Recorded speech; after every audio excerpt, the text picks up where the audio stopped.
ذرا آہستہ چلو، ہم بھی تمہارے نور اور تمہارے جسموں سے اور تمہارے اعمال کی روشنیوں میں اپنا سفر طے کر لیں۔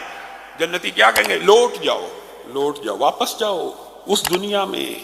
یہ روشنی وہاں سے ملتی ہے، یہ روشنی آج یہاں نہیں کمائی بھی، یہ اس دنیا میں لوٹ جاؤ، اس دنیا میں جا کے اپنی روشنی کما لو۔ اسی لیے رسول اللہ صلی اللہ علیہ وسلم نے کہا تھا تاریک نمازوں کے نمازیوں کو مکمل روشنی کی بشارت ہو۔ تاریک نمازیں کون سی ہیں؟ ہاں مغرب کے وقت بھی تاریکی ہو جاتی ہے، لیکن تاریک نمازیں عشاء کی ہے، فجر کی ہے۔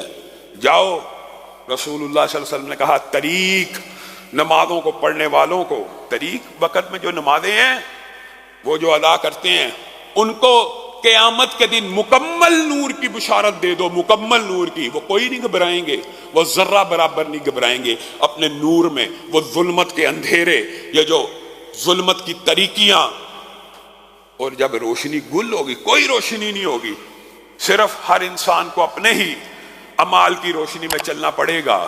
اس دن کے لیے وہ جو روشنی ہے وہ آپ نے اسی دنیا سے لے کے جانی ہے۔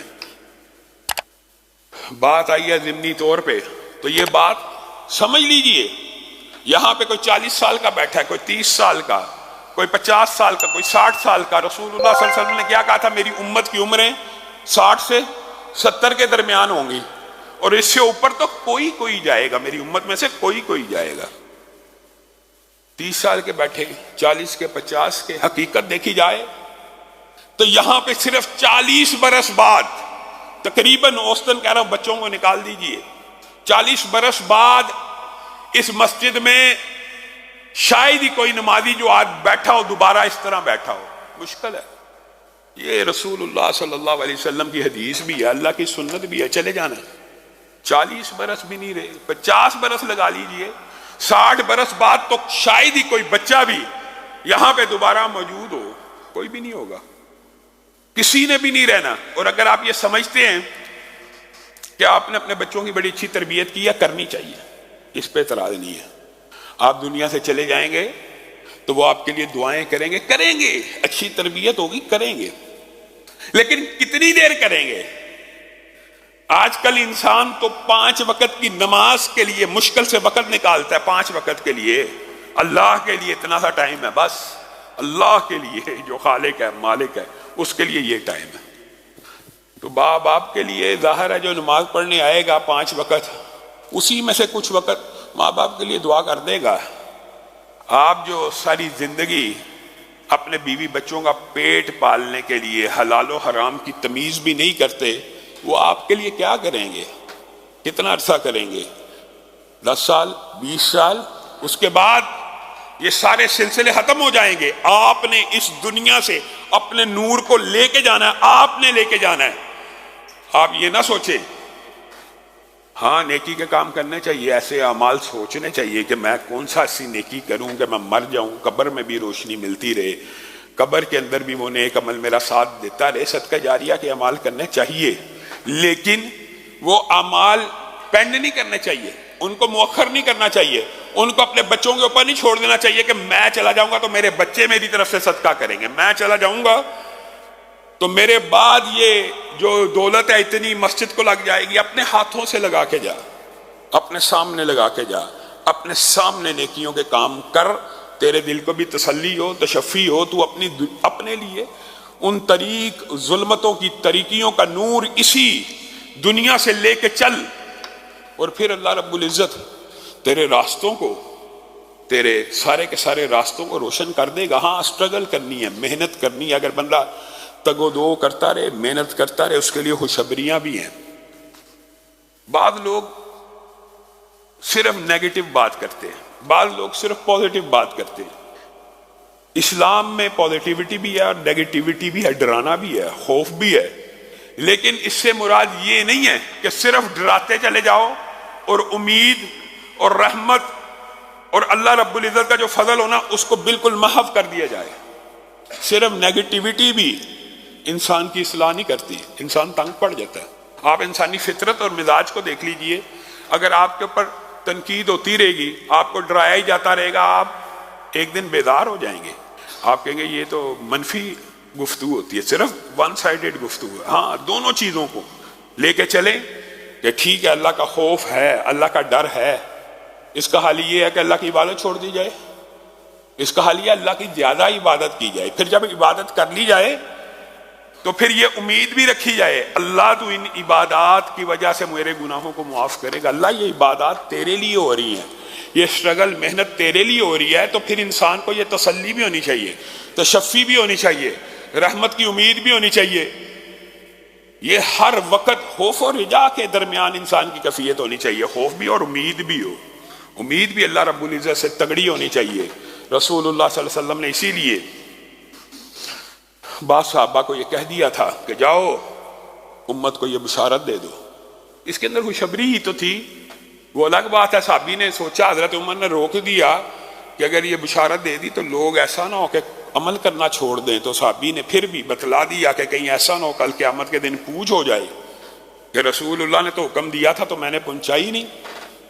گویا یہ امید اللہ کے فضل و کرم سے برقرار رہنی چاہیے کہ اگر ہم نے اپنے اعمال کے اندر شرک کو شامل نہ کیا، سٹرگل کرتے رہے، محنت کرتے رہے، وہ جو ایک دروازہ ہے اللہ کے ساتھ کنیکشن کا، اس کو بند نہیں کرنا چاہیے. اللہ کے ساتھ کنیکشن کا جو دروازہ ہے وہ نماز ہے، وہ تلاوت قرآن ہے، وہ ذکر ہے. یہ دروازہ کبھی بند نہیں کرنا چاہیے، کبھی بند نہیں کرنا چاہیے. اور کئی مرتبہ میں بعض غیر مسلموں کے جو انٹرویوز ہیں وہ سن رہا ہوتا ہوں تو میں دیکھتا ہوں ان میں بڑی بڑی کئی مرتبہ عمدہ باتیں ہوتی ہیں. ہم نے اسلام قبول کیسے کیا؟ ان میں سے ایک نو مسلم نے یہ بات بھی کی تھی کہ میرا ایک ساتھی تھا، وہ میرے ساتھ کلبز میں بھی جایا کرتا تھا، پبز میں بھی جایا کرتا تھا. میں غیر مسلم تھا، وہ مسلمان تھا، لیکن جیسے ہی نماز کا ٹائم ہوتا تھا وہ کہتا تھا ٹائم، مجھے کہتا تھا وقت ہو گیا اللہ کے سامنے پیش ہونے کا. جہاں پہ بھی ہوتا میں اس کو کہتا یار کلب جاتا ہے، یہ ہمارے ساتھ پھرتا ٹوٹتا ہے، یہ کام کرتا ہے.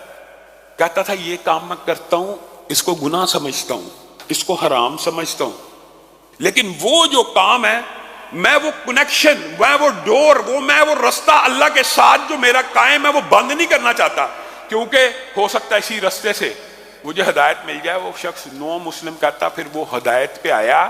نہ صرف وہ آیا بلکہ اس کے سر کو سجدوں میں پڑا دیکھ کر میرے ذہن میں بائبل کی وہ آیات آئیں کہ عیسیٰ اور ابراہیم سر کے بل اللہ کے سامنے جھکتے تھے. تو میں نے کہا یہ تو عیسیٰ اور ابراہیم والی نمازوں کو ادا کر رہا ہے میرے دل میں بھی. یعنی آپ یہ دیکھیے کہ اس شخص نے صرف اللہ کے ساتھ کنیکشن کو نہیں توڑا. ہمارے یہاں پہ نیگیٹیوٹی ایسی ہے، یار تو اے کم کرنا ہے، تو اے کم کیوں کرنا ہے، تو داڑھی نہیں رکھی نماز کیوں پڑھنا ہے، تو شیو کرا رہے ہیں تو مسجد کیوں جا رہے ہیں، تو اے کرنا ہے تو اے کیوں. اللہ کے بندو، اللہ کے ساتھ تعلق کا دروازہ کبھی نہیں بند کرنا چاہیے. اسی دروازے سے رحمتیں نازل ہونی ہیں. اور پھر انسان کو ہاں اس سے میں مراد یہ نہیں کہہ رہا کہ گناہ کرتے جاؤ، گناہ چھوڑنے ہیں، یہ ایک آبویس بات ہے. بندہ مومن ہے، مسلم ہے، اللہ رب العزت کا اوپر ایمان لے کے آیا، اسلام قبول کیا، تو گناہ تو چھوڑنے ہیں، آبویس بات ہے. لیکن یہ جو کنیکشن رب تعالیٰ کے ساتھ مخلوق کا کنیکشن کا کیا ذریعہ؟ اب ہمارے اوپر فرشتوں نے تو نازل نہیں ہونا، جبریل امین نے آ کے وحی تو نہیں کرنی، عام امتیوں کے اوپر وحی تو نہیں ہونی. خواب آ سکتے ہیں تسلی تشفی کے لیے. کنیکشن کے باقی طریقے کیا ہیں؟ اللہ رب العزت کے ساتھ مستقل رابطے کے طریقے عام مسلمان کے لیے کیا ہیں؟ یہ قرآن، یہ نماز، یہ سجدے، یہ ذکر. بندہ مومن سجدہ کرتے ہوئے اتنا بلند ہو جاتا ہے، حدیث کے الفاظ ہے سجدہ تو زمین پہ کرتا ہے لیکن اس کا سر اللہ رب العزت کے پاؤں میں ہوتا ہے. اتنا بلند، اس سے بڑا مقام، اس سے بڑا کنیکشن، اس سے زیادہ رابطہ کیا چاہتے ہیں آپ اللہ سے؟ اللہ مزید آپ کو کیا اپرچونٹیز دے. تو گویا یہ راستے میں خیر بات ضمنی طور پہ پھیلتی چلی گئی. اپنے موضوع کی طرف آتے ہیں.